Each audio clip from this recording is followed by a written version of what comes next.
ईसायामा का जन्म हुआ था एक छोटे से टाउन में जिसे घेरा हुआ था बड़े बड़े पहाड़ों ने, और यहीं से जन्म होता है बड़ी बड़ी वॉल्स के कॉन्सेप्ट का। अटैक ऑन टाइटन की स्टोरी बहुत ज़्यादा इंटरेस्टिंग है और उतना ही इंटरेस्टिंग है कि आखिर ये एनिमे बना कैसे। इसीलिए आज मैं तुम्हें पाथ्स के रास्तों से लेकर चलूंगा ईसायामा की मेमोरीज में, बिल्कुल ही ज़ीक और एरन की तरह, ताकि हम साथ में एक्सपीरियंस कर पाएं इस कमाल के प्रोसेस को जो कि है the making of attack on Titan. 29 अगस्त 1986 हिता नाम के एक छोटे से शहर में जन्म होता है एक बच्चे का जिसका नाम था हाजिमे ईसायामा। पर दोस्तों ये कोई ऑर्डिनरी शहर नहीं था। हिता टाउन एक घाटी में बसा हुआ टाउन था जो कि चारों तरफ से बड़े बड़े माउंटेन से घिरा हुआ था।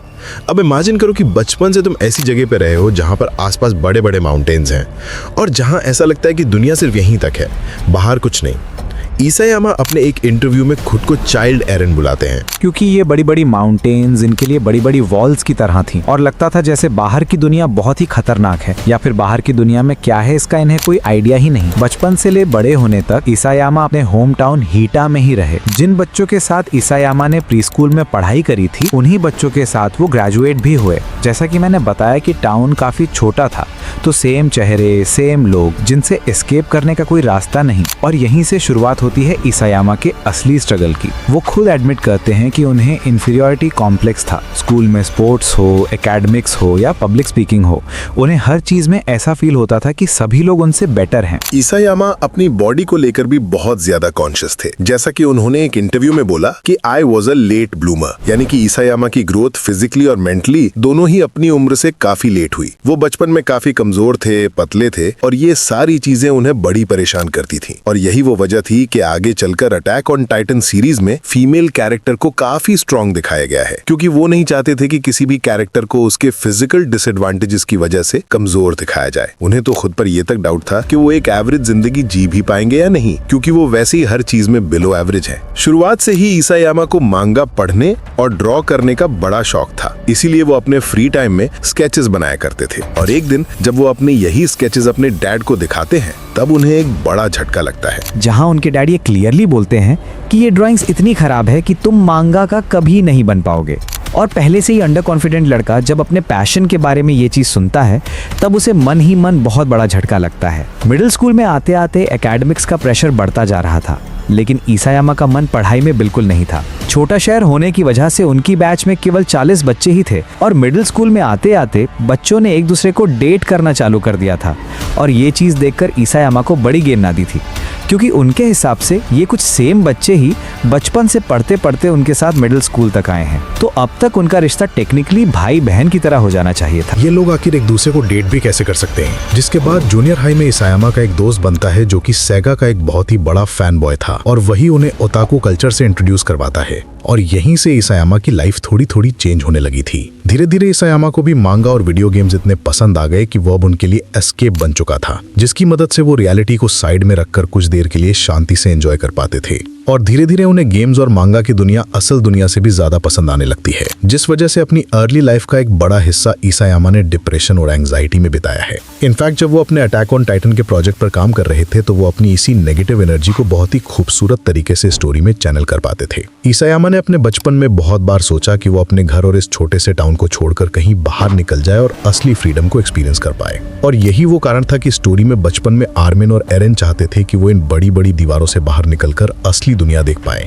और एग्जैक्टली यही सोच ईसायामा की भी थी अपने बचपन में, जहां उनके छोटे से टाउन को बिल्कुल ही शिंगान शिशना की तरह बड़े बड़े माउंटेन्स ने घेर रखा था। जिसके बाद कहानी आगे बढ़ती है 2006 में, जब केवल 20 साल की उम्र में ईसायामा अपने छोटे से टाउन हीता को छोड़कर टोक्यो आ जाते हैं, एक मांगा आर्टिस्ट बनने का सपना लेकर। लेकिन जब उन्हें रियलिटी चेक मिलता है तो बिल्कुल ही अलग था। वो क्यूशो डिजाइनिंग इंस्टीट्यूट में मांगा डिजाइनर का कोर्स करते हैं और पैसे कमाने के लिए पार्ट टाइम इंटरनेट कैफे पर नौकरी किया करते थे। हालांकि ईसायामा की फैमिली उनके मांगा का बनने के सपने के सख्त खिलाफ थी और इसीलिए वो इंटरनेट कैफे में जॉब करते थे कुछ पैसा कमाने के लिए। लेकिन ये जॉब बिल्कुल भी इजी नहीं थी। एक बार एक यगुआ बंदा उनके कैफे पर आता है और वो ईसायामा से लड़ाई करने लगता है। वो इतना बड़ा, ताकतवर और अग्रेसिव था कि ईसायामा को उससे बहुत डर लग रहा था। ईसायामा अपनी गलती को मानते हुए बात को ठंडा करने की कोशिश करते हैं, लेकिन वो बंदा नशे में उनकी कॉलर पकड़ लेता है और मारपीट करने लगता है। और इतनी सीरियस और डरावनी सिचुएशन में ईसायामा को समझ में आता है कि इस दुनिया में इंसानों से डरावना और कुछ भी नहीं है और इसी माइंडलेस और अग्रेसिव बंदे की वजह से टाइटन्स को भी वो अतरंगी चाल और अग्रेसिव नेचर मिलता है। और यहाँ पर एक फन फैक्ट, अगर अटैक ऑन टाइटन सक्सेसफुल नहीं होता तो इसायामा हमेशा के लिए एक इंटरनेट कैफे पर ही काम करना चाहते थे। असाइनमेंट के लिए इसायामा को टोक्यो के पब्लिशर को अपना वर्क सबमिट करना था, और क्योंकि टोक्यो में अकेले ट्रैवल करना थोड़ा महंगा पड़ जाता है, इसलिए वो अपने इंस्टीट्यूट के दोस्तों के साथ आते हैं ताकि ग्रुप ट्रैवल करने में थोड़े पैसे बच सके। और इस असाइनमेंट के लिए वो बनाते हैं अटैक ऑन टाइटन की वन शॉट मांगा, जो कि 65 पेजेस की थी।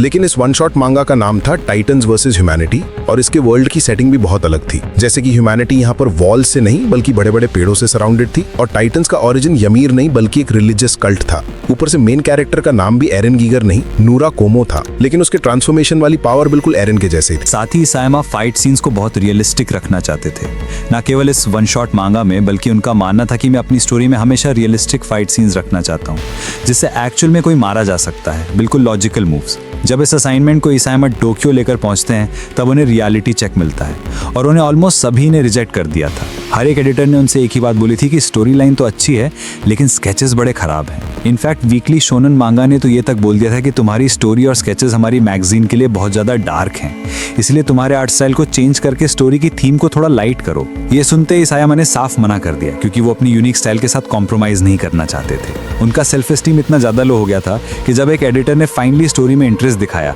तो इसायामा ये सोचने लगे कि आखिर इस बंदे के साथ दिक्कत क्या है, आखिर क्यों ये बंदा मेरी स्टोरी में इंटरेस्ट दिखा रहा है। मैं बात कर रहा हूँ शितारो कावाबुको की, जो कि कोडांचा में एक नए एडिटर थे। उन्हें इसायामा की अजीब सी ड्राइंग्स में पावर फील हुई। उन्होंने अपनी स्टेटमेंट में साफ साफ कहा था कि मुझे इसायामा की ड्राइंग्स में पावर फील होती थी। साथ ही गुस्सा और नफरत उनकी ड्राइंग्स में भरी पड़ी है। जब कावाबुको ने अटैक ऑन टाइटन की स्टोरी को पढ़ा, उन्होंने सजेस्ट करा कि इस स्टोरी को यहीं पर ड्रॉप कर दो और इसकी जगह मैगजीन के ग्रैंड प्रिक्स को जीतने की सोचो। उनका मतलब था कि अटैक ऑन टाइटन जैसी नई स्टोरी को साइड में रखो और कुछ नॉर्मल या फिर स्टैंडर्ड स्टोरी पर काम करो। जिसके बाद आने वाले 2 सालों तक इसायामा वही करते हैं जो कि कावाबुको ने उनसे करने को कहा था। वो बिल्कुल ही नई स्टोरी पर काम करते हैं, एक नए वर्ल्ड की सेटिंग, नए कैरेक्टर्स, नया डिजाइन, लेकिन सब कुछ स्टैंडर्ड तरीके से, कुछ भी यूनिक नहीं। इस दौरान उन्होंने 2 नई मांगास पब्लिश करी, जिनमें पहली थी हार्ट ब्रेक 1, जिसका प्लॉट बिल्कुल ही सिंपल और सरल था और आर्ट वर्क भी बिल्कुल ही नॉर्मल था। और उसके बाद पब्लिश करी ऑर्स नाम की मांगा, जो कि हार्ट ब्रेक 1 की ही तरह सिंपल और सरल स्टोरी को फॉलो करती है, लेकिन इसके कैरेक्टर डिजाइन्स थोड़े यूनिक और डिफरेंट थे। और इन दोनों मांगास के रिजल्ट्स कुछ ऐसे थे कि दोनों मांगा ने ही अवार्ड जीत लिए। हार्ट ब्रेक 1 को मिलता है स्पेशल इंकरेजमेंट अवार्ड और ऑर्स को मिलता है वीकली शोनन मैगजीन न्यू कमर प्राइज। लेकिन यहाँ पर आयरनी देखो, ऐसी हुई कि ऑर्स को worst art in award history के नाम से जाना गया। जैसा कि तुम लोग देख ही सकते हो, इसका आर्ट स्टाइल बड़ा ही यूनिक था और 2007-8 के स्टैंडर्ड के हिसाब से ये बहुत ही फ्रेश चीज थी। और इस पॉइंट पर इसायामा को रियलाइज हुआ कि एक एवरेज मांगा बनाने में कोई किक नहीं मिलती है। असली मजे ऐसी स्टोरी लिखने में है जो कि राइटर का दिल चाहे। जिसके बाद टाइमलाइन आगे बढ़ती है 2009 में, जब इसायामा की 2 mangas back to back award जीत चुकी थी। तब कावाकुबा ने उनको एक दिन रैंडमली बोलते हैं कि अब सही टाइम है तुम्हारी अटैक ऑन टाइटन मांगा को सीरियलाइज करवाने का। और ये सुनते ही हमारी तरह इसायामा भी शॉक्ड रह जाते हैं, लेकिन इसायामा एक्साइटेड भी थे क्योंकि फाइनली उन्हें ऐसा काम करने को मिल रहा था जिसमें उनका इंटरेस्ट हो। जिसके बाद इसायामा ने और 6 महीनों का ब्रेक लिया और पूरा टाइम लगा दिया केवल स्टोरी सोचने में। इस पूरे टाइम में उन्होंने कुछ भी ड्रॉ नहीं करा। ये इतना बड़ा पॉज केवल अपनी स्टोरी को बेहतर बनाने के लिए था। वर्ल्ड बिल्डिंग हो या फिर कैरेक्टर डेवलपमेंट या फिर प्लॉट प्रोग्रेशन, हर चीज को उन्होंने इन डेप्थ और डिटेल में सोचा। अपने एक इंटरव्यू में इसायामा बताते हैं कि शुरुआत में उन्होंने केवल टाइटन्स की स्टोरी और रियलिस्टिक फाइट्स पर ही फोकस करा था। स्टोरी के कैरेक्टर्स और कैरेक्टर डेवलपमेंट पर उन्होंने शुरुआत में ध्यान ही नहीं दिया, लेकिन उन्हें बाद में रियलाइज हुआ कि कैरेक्टर्स के अंदर वॉर या फिर टाइटन से भी ज्यादा डेप्थ छुपी है और एक कैरेक्टर कितना इंटरेस्टिंग हो सकता है ये बात उन्हें बाद में पता चली। सेम इंटरव्यू में इसायामा ये भी एडमिट करते हैं कि वो कैरेक्टर्स को ड्रॉ करने में बहुत बेकार हैं, लेकिन इसके साथ उनकी एक और फिलॉसफी भी थी कि एक आर्ट स्टाइल का यादगार होना जरूरी है। भले ही वो इतना बुरा हो कि यादगार हो जाए, लेकिन यादगार होना जरूरी है। यहाँ तक कि उन्होंने अपने आर्ट को इम्प्रूव करने के लिए 2 नए असिस्टेंट्स भी हायर करे थे, जिनका नेम तो पब्लिक नहीं है, लेकिन हम ये जानते हैं कि मांगा का आर्ट स्टाइल कैसा भी हो, अटैक ऑन टाइटन की स्टोरी टॉप नच है। जिसके बाद स्टोरी आगे बढ़ती है सितंबर 9, 2009 में, जब फाइनली बिसात्सु शोनन मैगजीन के फर्स्ट इशू में अटैक ऑन टाइटन सीरियलाइज होता है। और इसी के साथ मात्र 23 साल की उम्र में इसायामा का सपना सच होने लगा था। लेकिन उनकी एंजाइटी और डिप्रेशन ने अभी तक उनका पीछा नहीं छोड़ा था। वो हर चैप्टर को पब्लिश करने के बाद कॉन्स्टेंटली इंटरनेट पर जाते थे और बार बार रिफ्रेश करके फैंस के रिएक्शंस पढ़ा करते थे, बिल्कुल वैसे ही जैसे मैं तुम लोगों के कमेंट पढ़ता हूँ। यहाँ पर मैं ईसायामा से रिलेट कर सकता हूँ। लेकिन आगे चलकर इंटरव्यू में ईसायामा ऐसी हरकतों को फेटल मिस्टेक बताते हैं। इनिशियली ईसायामा का प्लान ये था कि शुरुआती कुछ वॉल्यूम्स में ही इस स्टोरी को खत्म कर देंगे, और यही वो कारण था कि हम वॉल्यूम 2 में देखते हैं कि एरन को एक टाइटन खा लेता है। And I am damn sure कि तुम सभी लोग उस टाइम शॉक हो गए होगे, क्योंकि सभी का रिएक्शन सेम था जब वॉल्यूम 2 पब्लिश हुई थी। लेकिन बाद में ऑडियंस के कमाल की सपोर्ट की वजह से स्टोरी को थोड़ा और स्ट्रेच करा गया और डिटेल में बनाया गया। ईसायामा और कावाकुबो का रिलेशन लॉन्ग डिस्टेंस का था, क्योंकि ईसायामा अपना मोस्टली काम अपने होम टाउन से करा करते थे और कावाबोको टोक्यो में कोडाशा से ऑपरेट करते थे। जब कावाकुबो को कोई डाउट होता था तब उनके कॉल्स घंटों घंटों चलते थे। ईसायामा ये भी एडमिट करते हैं कि सारी सक्सेस का क्रेडिट उन्हें अकेले ही मिलता है, जबकि ये बिल्कुल ही गलत है, क्योंकि जब भी वो कोई गलती करने वाले होते थे स्टोरी में, तब कावाकुबो उन्हें रोक देते थे और वापस ड्रॉ करने के लिए कहते थे। ऐसा ही एक किस्सा उन्होंने बताया था वॉल्यूम 2 के साथ, जब पूरी वॉल्यूम में ही ईसायामा ने बहुत गलतियां कर दी थी और उसकी वजह से आगे की स्टोरी में बहुत प्रॉब्लम्स आ सकती थी। तब कावाकुबो की ही वजह से, उनकी एडवाइस की वजह से ईसायामा उस पूरी वॉल्यूम को रीड्रॉ करते हैं। अगस्त 2009 में रिलीज हुई ये मांगा 2011 और 12 आने तक अब पॉपुलर होने लगी थी। जापान के बाहर तो नहीं, लेकिन कंट्री के अंदर अब अटैक ऑन टाइटन के बहुत सारे फैंस हो गए थे और उस टाइम तक मांगा की 1 मिलियन से भी ज्यादा कॉपीज बिक चुकी थी। जिसके बाद आता है अटैक ऑन टाइटन की पॉपुलैरिटी में एक बहुत बड़ा बूम, जब 2013 में इस फ्रेंचाइज का एनिमे अनाउंस होता है। लेकिन एनिमे आखिर बनाएगा कौन? आखिर कौन सा स्टूडियो इसामा की डार्क थीम्स को परफेक्टली पोर्ट्रे कर पाएगा? ये डिसीजन बहुत ज्यादा इंपॉर्टेंट था और इसीलिए कोडांशा, जिसके पास अटैक ऑन टाइटन के सारे लीगल राइट्स थे, वो जाती है प्रोडक्शन कमेटी के पास। और ये प्रोडक्शन कमेटी, इसके पास बहुत सारे राइट्स होते हैं और अगर किसी भी स्टोरी को एनिमे बनाना है तो उन्हें पहले प्रोडक्शन कमेटी से परमिशन लेनी पड़ती है और बाद में स्टूडियो सिलेक्शन में भी इस कमेटी का बहुत बड़ा हाथ होता है। इसीलिए कोडांशा और प्रोडक्शन कमेटी साथ मिलकर ढूंढते हैं बेस्ट स्टूडियो जो कि अटैक ऑन टाइटन की एनर्जी को अच्छे से पोर्ट्रे कर पाए। उन्होंने उस टाइम के टॉप एनिमेशन स्टूडियोज को अप्रोच करा, लेकिन जितने भी टॉप स्टूडियोज थे सभी ने इस प्रोजेक्ट पर काम करने से मना कर दिया, क्योंकि किसी को वर्कलोड का डर था और कोई स्टूडियो इस स्टोरी की डार्क थीम को मैच नहीं कर पा रहा था। जिसके बाद फाइनली एक नाम शॉर्टलिस्ट होता है, विट स्टूडियो, और ये स्टूडियो नया ही फॉर्म हुआ था। असल में एक प्रोडक्शन आईजी नाम का स्टूडियो के पुराने एनिमेटर्स मिलकर बनाते हैं खुद का नया स्टूडियो, जिसका नाम है विट स्टूडियो। और इस स्टूडियो के एक्सपीरियंस्ड एनिमेटर्स को देखकर ये डिसाइड किया जाता है कि विट स्टूडियो ही इस स्टोरी को एनिमेट करेगा। 2013 में अटैक ऑन टाइटन का पहला सीजन लॉन्च होता है, जहां पर तारीफ करना पड़ेगी कि विट स्टूडियो ने कितना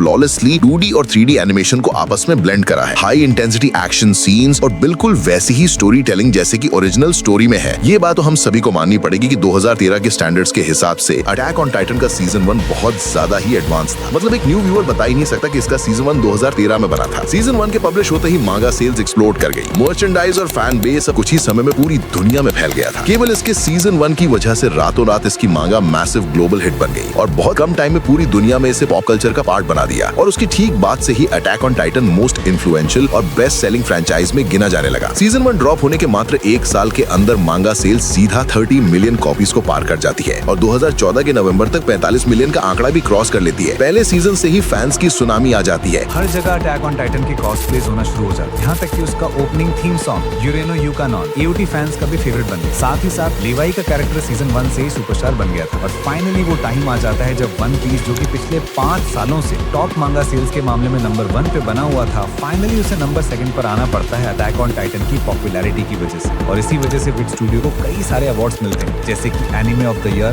best direction, best sound direction etcetera. 2014-15 तक अटैक ऑन टाइटन कई सारे रिकॉर्ड्स तोड़ चुका था और फैंस के दिलों में एक स्पेशल जगह बना चुका था। जिसके बाद टाइमलाइन आगे बढ़ती है 2017 में, जब सीजन 2 को भी अगेन विट स्टूडियो ही एनिमेट करता है, जहां हम सीजन 1 में कमाल का introduction, character development, power system और पॉलिटिक्स को देखते हैं, जहां इंसान टाइटन से लड़ते थे। वहीं सीजन 2 की सेटिंग थी टाइटन्स वर्सेस टाइटन्स। जब हमें स्टोरी लाइन और अच्छी तरीके से समझ में आने लगती है, हमें पता चलता है दीवारों के अंदर टाइटन का राज, एक मिस्टीरियस बीस्ट टाइटन, और दीवारों के अंदर की पॉलिटिक्स जानने को मिलती है यमीर और हिस्टोरिया की बैक स्टोरी से। और डैम वो कमाल का सीन जब राइनर और बर्थुल रिवील करते हैं कि वो टाइटन शिफ्टर्स हैं। 2017 में आए सीजन 2 की वजह से अगेन मांगा की पॉपुलैरिटी एक बड़ा जंप मारती है और 45 मिलियन से सीधा 90 मिलियन कॉपी सेल कर देती है। जिसके बाद टाइमलाइन आगे बढ़ती है 2018-19 में, जब एक बड़ी सफलता के बाद विट स्टूडियो पब्लिश करता है सीजन 3। और सीजन 3 को 2 पार्ट्स में रिलीज करा गया था। पूरा सीजन 3 बहुत इमोशनल और मजेदार था।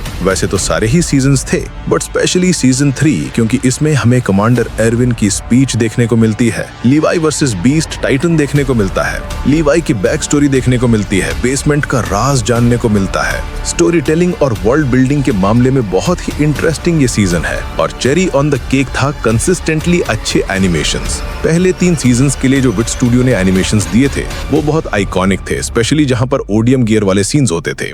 कमाल के camera angles, top notch directions और वो जो फ्लैशी एक्शन सीन्स थे, ऑडियंस जस्ट लव्ड इट। लेकिन जब सब कुछ सही लग रहा था तभी विट स्टूडियो फाइनल सीजन एनिमेट करने से ही मना कर देता है। जैसे ही ये खबर पब्लिक हुई कि विट स्टूडियो अब इस सीरीज को एनिमेट नहीं करेगा, पूरा फैंडम डिसअपॉइंट हो गया था, निराश हो गया था, हताश हो गया था, क्योंकि विट स्टूडियो के एनिमेशन स्टाइल अब इस सीरीज की पहचान बन चुका था और उसे चेंज कर देने के बारे में लोग इमेजिन भी नहीं कर पा रहे थे। हालांकि फैंस ये भी समझ पा रहे थे कि विट स्टूडियो एनिमेटर्स के लिए इस सीरीज को कंटिन्यू कर पाना बहुत मुश्किल होता जा रहा है और ये भी समझ रहे थे कि खराब कंडीशंस में काम करने से बेहतर है सीरीज को छोड़ देना ताकि फाइनल सीजन की क्वालिटी मेंटेन रहे। जिसके बाद विट स्टूडियो ने पब्लिकली आके बताया और समझाया कि आखिर वो इस सीरीज से विड्रॉ क्यों कर रहे हैं। मेन रीजन तो यही था कि बहुत हेक्टिक शेड्यूल और उससे भी ज्यादा ओवरवर्क लोड जो कि विट स्टूडियो के छोटे से स्टाफ के लिए बहुत ज्यादा था। तुम यकीन नहीं करोगे, उनके पास केवल 34 एम्प्लॉइज थे 2018 के एंड तक, जब उन्होंने सीजन 2 कंप्लीट कर दिया था। इतनी छोटी टीम इतने बड़े वर्कलोड को हैंडल नहीं कर पा रही थी, तो उन्होंने एक बहुत मैच्योर डिसीजन लिया इस सीरीज को छोड़ने का, ताकि इस सीरीज की क्वालिटी पर कोई फर्क ना पड़े। जिसके बाद कोडांचा फिर से निकल पड़ता है एनिमेशन स्टूडियो की तलाश में और उसे मिलता है मापा स्टूडियो। मापा एनिमेशन स्टूडियो एक बड़ा स्टूडियो है जिसके पास मैन पावर और रिसोर्सेज विट स्टूडियो से कहीं ज्यादा है और इसीलिए उसकी कैपेसिटी भी बहुत ज्यादा थी। बहुत कम टाइम में वो हाई इंटेंसिटी एक्शन सीक्वेंस बना सकते थे बिना क्वालिटी में कोई गिरावट के। और क्योंकि मापा एनी आशिकी और जेजे के जैसे एनिमेस को भी एनिमेट कर चुका है, स्टूडियो के पास अच्छा खासा एक्सपीरियंस है ग्रिटी और डार्क सीन्स को एनिमेट करने का। मापा के अलावा भी कई सारे ऑप्शंस अवेलेबल थे, लेकिन कोई भी स्टूडियो अटैक ऑन टाइटन जैसे बड़े टाइटल को एनिमेट नहीं करना चाह रहा था, क्योंकि उसके फाइनल सीजन पर प्रेशर और फैंस की एक्सपेक्टेशंस बहुत ज्यादा थी। क्योंकि फाइनल सीजन पूरा एक्शन पैक्ड है, वॉर सेंट्रिक है और पूरी डार्क थीम पर बेस्ड है, इसीलिए कोडांशा फाइनलाइज करता है मापा एनिमेशन स्टूडियो को। यहाँ पर एक फन फैक्ट ये है कि मापा अपने सॉफ्टवेयर और एनिमेशन टेक्निक्स में ऐसे कुछ एडवांस टूल्स यूज करता है जिससे एनिमेशंस और भी ज्यादा रियलिस्टिक लगते हैं। जैसे ही लोगों को पता चला कि विट स्टूडियो की जगह अब मापा टेक ओवर कर रहा है सीरीज को, तो लोगों के बहुत मिक्स्ड रिएक्शंस थे। कुछ लोगों को विट का एनिमेशन स्टाइल बहुत ज्यादा पसंद था और मापा की एंट्री से वो दुखी थे। वहीं दूसरी तरफ कई लोग मापा के एनिमेशन स्टाइल की तारीफ कर रहे थे, खासकर जो ट्रेलर के अंदर कॉम्प्लेक्सिटी दिखाई दे रही थी उससे कई लोग मापा की फेवर में आ गए थे। एक सर्वे के हिसाब से फाइनल सीजन की एनिमेशन क्वालिटी पे 70% फैंस ने पॉजिटिव फीडबैक दिया था, बाकी के 30% फैंस वही नॉस्टैल्जिक विट स्टाइल के एनिमेशन चाहते थे। अभी के अभी वीडियो को पॉज करो और कमेंट्स में जाके मुझे बताओ कि तुम्हें पर्सनली कौन से स्टूडियो के एनिमेशन ज्यादा पसंद है। कोई बायस्ड ओपिनियन देने की जरूरत नहीं है। तुम्हें पर्सनली रॉ एंड रियल क्या पसंद है मुझे कमेंट्स में बताओ। जिसके बाद अटैक ऑन टाइटन का फाइनल सीजन ड्रॉप होता है December 7th, 2020 में, लेकिन फाइनल सीजन के भी 3 पार्ट्स थे, पार्ट 1, पार्ट 2 और द फाइनल चैप्टर। जिसमें पार्ट 1 ड्रॉप हुआ था 2021 में, 2022 में पार्ट 2 को रिज्यूम करा गया और जो फाइनल चैप्टर 2023 में रिलीज होना था, आगे चलकर उसे भी 2 पार्ट्स में डिवाइड कर देते हैं, जो कि वैसे तो सेम ईयर में ही रिलीज हुए थे 2023 में, और उनके बीच में लगभग 6 महीने की गैप थी। लेकिन जब अटैक ऑन टाइटन का फाइनल सीजन ड्रॉप हुआ, मुझे अच्छे से याद है, पूरी एनिमे कम्युनिटी में लिटरल हंगामा मच गया था और फैंस का एक्साइटमेंट पीक पर था। भले ही मिक्स्ड रिएक्शंस चल रहे थे विट और मापा के चेंज की वजह से कि कहीं एनिमेशन क्वालिटी कॉम्प्रोमाइज तो नहीं हो जाएगी। कई लोगों ने मापा के हार्डवर्क को भी अप्रिशिएट करा क्योंकि उन्होंने एक्सट्रीम डेडलाइंस में भी स्टोरी को अच्छा खासा जस्टिस दिला है। सोशल मीडिया पर आर्ग्यूमेंट्स, मीम्स, इमोशनल रिएक्शन सब कुछ ट्रेंड कर रहा था और इस फाइनल सीजन के ही दौरान मांगा का भी एंड हो जाता है चैप्टर नंबर 139 पर, जिसका नाम था toward the tree on that hill. Isayama ने थॉट प्रोवोकिंग और एक बहुत ही बोल्ड एंडिंग लिखी थी जिसने फैंस को 2 हिस्सों में डिवाइड कर दिया। कुछ लोगों को क्लोजर मिला और कुछ लोग उसकी एंडिंग पर डिबेट कर रहे थे, लेकिन एक बात से सभी एग्री करते हैं कि अटैक ऑन टाइटन ने स्टोरी टेलिंग, एनिमेशन और फैंडम कल्चर में एक बहुत बड़ा बेंचमार्क सेट कर दिया है। लेकिन एक बात तो तय है कि एंडिंग चाहे कैसी भी हो, लेकिन इस एनिमे ने पूरी दुनिया को हिलाकर रख दिया था।